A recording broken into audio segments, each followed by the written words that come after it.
Chapitre 1. L'invitation mystérieuse. Tout a commencé par une lettre mystérieuse déposée sur la table de la cuisine, parmi les factures et les publicités que Julien ignorait habituellement. Ce jour-là, il rentra du travail épuisé, comme à son habitude. Mais lorsqu'il aperçut l'enveloppe noire et élégante, son esprit fatigué fut immédiatement piqué par la curiosité.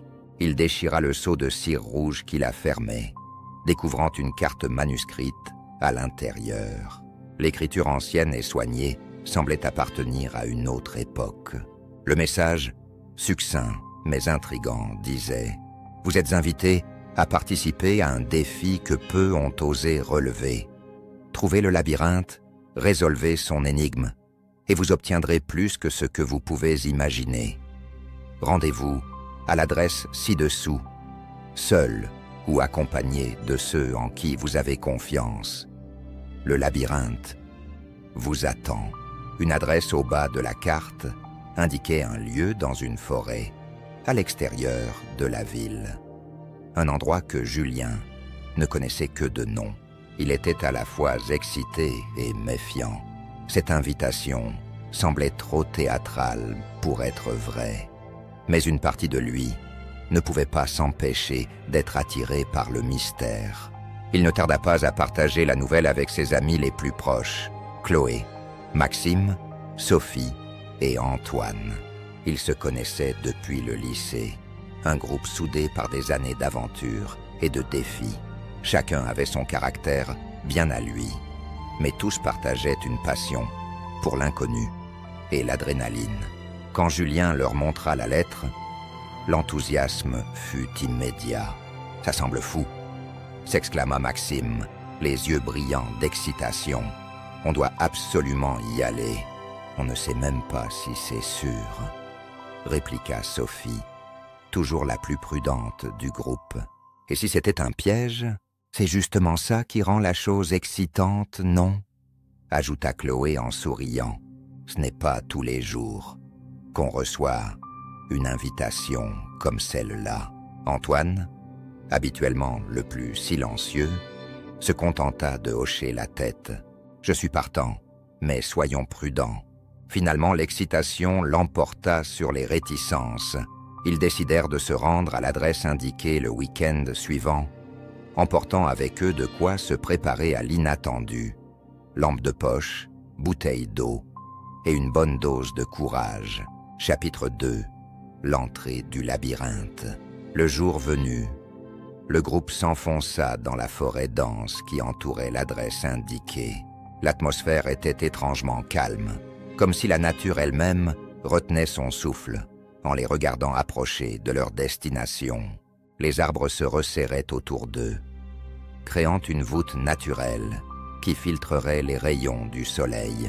Après plusieurs heures de marche, ils atteignirent une clairière où se dressait l'entrée du labyrinthe. Contrairement à ce qu'ils avaient imaginé, ce n'était pas un simple enchevêtrement de buissons ou de murs de pierre. Le labyrinthe semblait fait de hautes haies verdoyantes, épaisses et impénétrables, s'étendant à perte de vue. À l'entrée, une arche de fer forgée rouillée portait une inscription en latin « Intra ad finem invenias veritatem ». « Entrez et trouvez la vérité.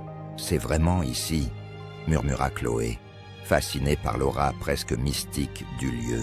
Julien prit une profonde inspiration avant de franchir la première haie, suivi de près par ses amis.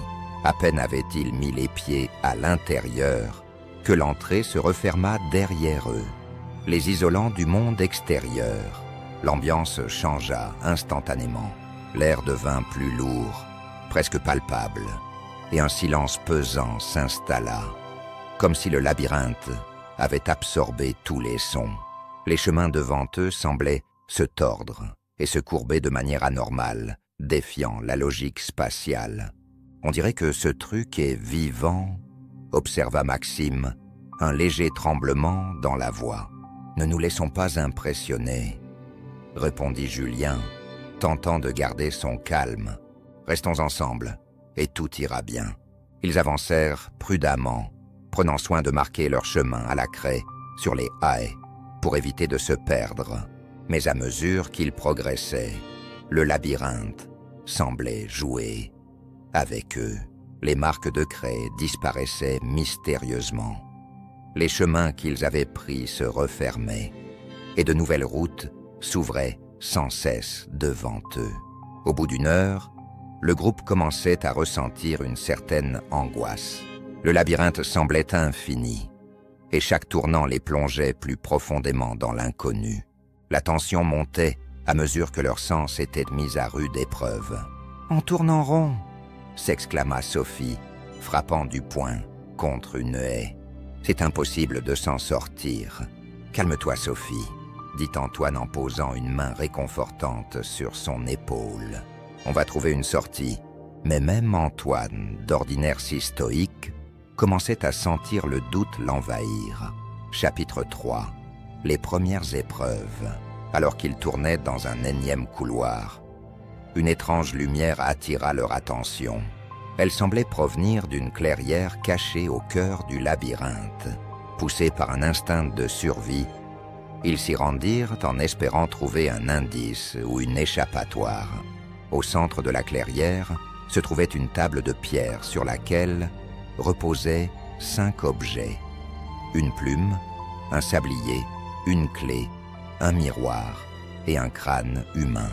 Devant chaque objet, une petite tablette de pierre portait une inscription énigmatique. « Qu'est-ce que c'est que ça ?» demanda Chloé, sa voix tremblante. « Tes épreuves » répondit Julien en fronçant les sourcils. « Ça doit être ça l'énigme du labyrinthe. » Chacun se rapprocha d'un objet, lisant l'inscription devant lui. La plume écrit la vérité de ton cœur et l'encre révélera ce que tu caches. Le sablier, le temps est ton allié et ton ennemi. Maîtrise-le, ou il te maîtrisera. La clé, la liberté n'est pas dans l'objet, mais dans celui qui sait comment l'utiliser. Le miroir, le reflet ne ment jamais, mais encore faut-il savoir qui l'on regarde.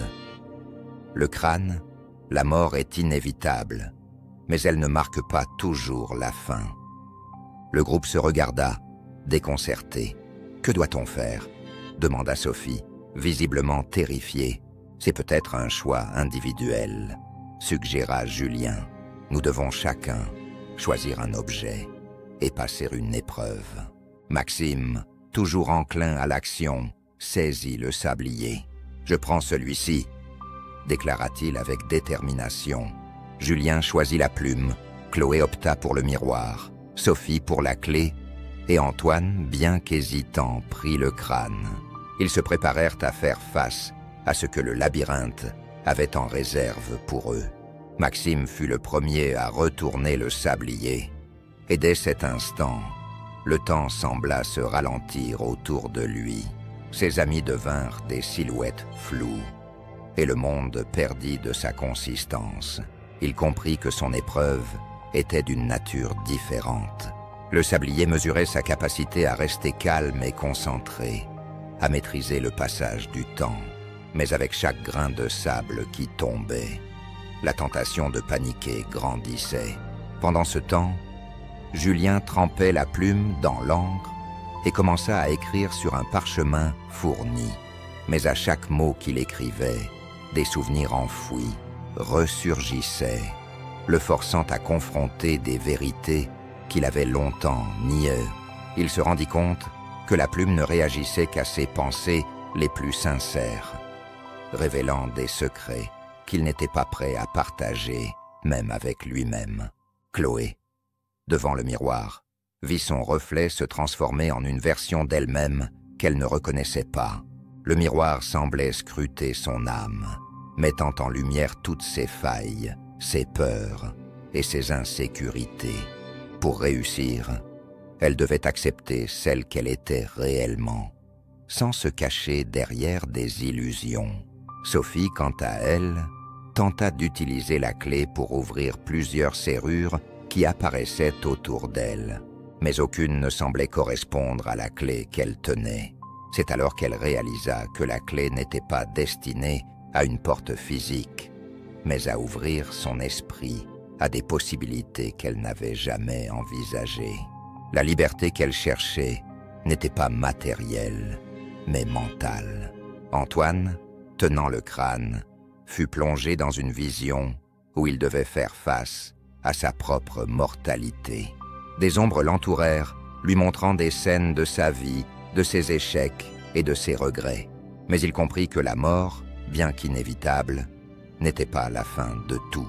Ce qu'il faisait de sa vie avant cette échéance comptait bien plus.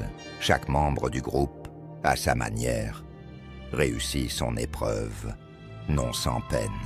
Et lorsque le dernier d'entre eux acheva sa tâche, la clairière s'effaça, les laissant de nouveau face à l'immensité du labyrinthe. Chapitre 4. Les peurs dévoilées. Le labyrinthe, en réponse à leur succès, semblait avoir changé de forme. Les haies étaient plus hautes, plus imposantes, et les chemins plus étroits. Leur confiance vacillait, mais ils n'avaient d'autre choix que de continuer à avancer. À mesure qu'ils progressaient, le labyrinthe commença à jouer avec leurs esprits. Ils se retrouvèrent chacun isolés, séparés des autres, face à leur plus grande peur. Julien se vit de nouveau enfant, perdu dans une forêt sombre, cherchant désespérément à retrouver ses parents. Chloé se retrouva enfermée dans une petite pièce, sans issue. Une situation qui éveillait en elle une claustrophobie qu'elle avait toujours tenté de réprimer. Maxime, quant à lui, fit face à un miroir qui reflétait une version monstrueuse de lui-même, alimentant sa crainte d'être dévoré par ses propres ambitions. Sophie se vit seule dans un désert infini, luttant contre l'idée de ne jamais pouvoir se reconnecter avec ceux qu'elle aimait. Antoine, enfin, se retrouva au sommet d'un immeuble, face à un vertige insurmontable, sa peur de tomber le paralysant. Pour chacun, l'expérience était terrifiante et viscérale. Le labyrinthe leur montrait leurs faiblesses, cherchant à les briser de l'intérieur. Mais ils savaient qu'ils ne pouvaient pas céder à ces illusions. Il leur fallut un effort monumental pour rassembler leur courage et affronter leur peur. Mais un à un, ils parvinrent à surmonter ces épreuves mentales. Lorsqu'ils émergèrent de ces visions, ils étaient plus faibles physiquement, mais plus forts mentalement. Le labyrinthe semblait reconnaître leur détermination, car ils se retrouvèrent enfin réunis dans une autre clairière, plus grande et plus lumineuse que la première. Au centre se trouvait une immense porte en pierre, ornée de symboles anciens. Ils savaient que cette porte représentait la fin du labyrinthe, mais elle était verrouillée, sans serrure visible. « C'est notre dernière épreuve », murmura Antoine. « Mais comment l'ouvrir » demanda Sophie, épuisée mais résolue. C'est alors que Julien se souvint des inscriptions sur les objets qu'ils avaient rencontrés plus tôt. La clé n'était pas pour une serrure physique. Peut-être que cette porte ne s'ouvre pas avec une clé ordinaire non plus. Il se tourna vers ses amis. Ce labyrinthe a testé nos cœurs, nos esprits et nos âmes.